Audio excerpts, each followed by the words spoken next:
What's up, everyone? So today we're talking about a concept called survivorship bias or survivor's bias. And it's a really important concept because it plays a big role in how we as people have certain biases when we appraise or evaluate a certain situation. So it's a very classic example of this, and it's mentioned in several books. I don't know the original source, so I apologize, but it's a story that goes like this. I believe it was in World War II. They were trying to identify how to better protect our airplanes from not getting shot down.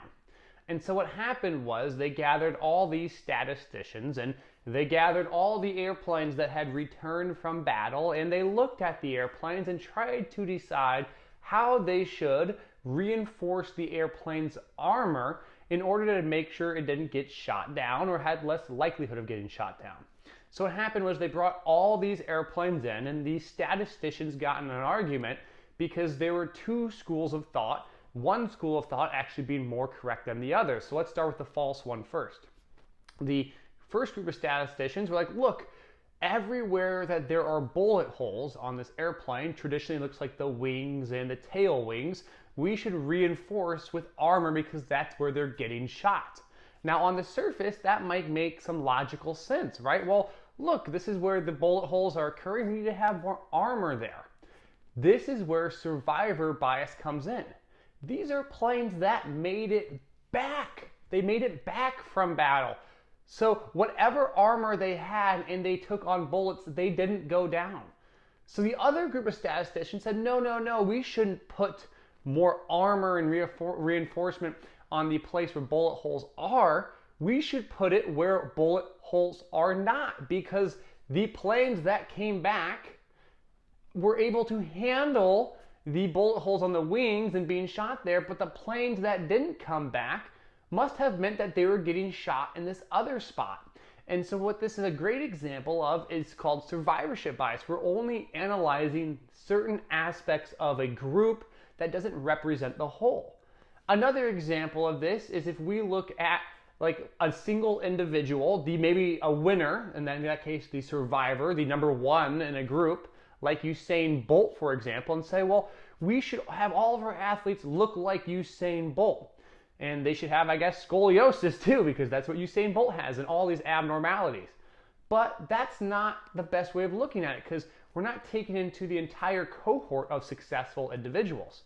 This came up again when Baylor played Gonzaga, and there are some tweets that came out about, oh, Baylor lifts with the football team, and because they're more strong and powerful, they obviously beat Gonzaga for that reason.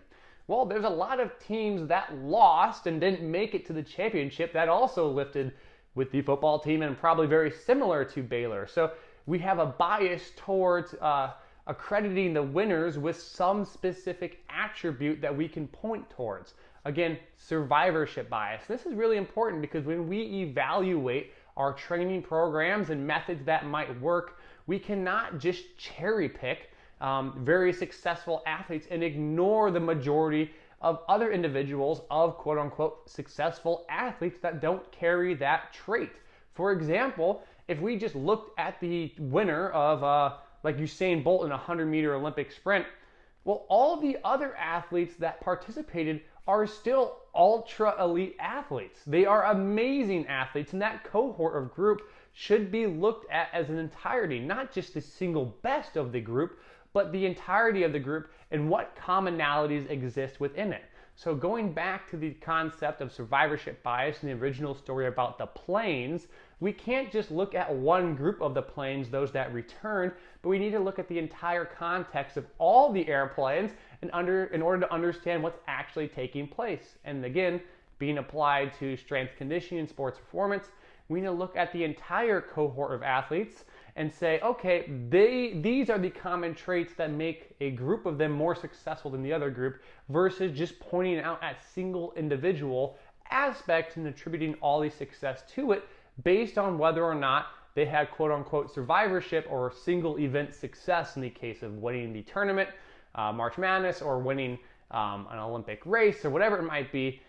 We need to take the picture as a whole and do our best to understand these biases that exist in order to have it not get in the way of our own understanding of the information. So this is something that you should keep in mind. It's very important because this affects how we think and appraise and evaluate certain bits of information that we try and digest and provide rationale to. So if you guys like these videos, let me know. Comment below what other examples of survivorship bias you might see, and let me know what other areas I'm going to talk about. So I hope you guys enjoy. As always, thank you for listening, and feel free to give it a thumbs up and subscribe along to these videos as we keep making these. I appreciate you all, and take care.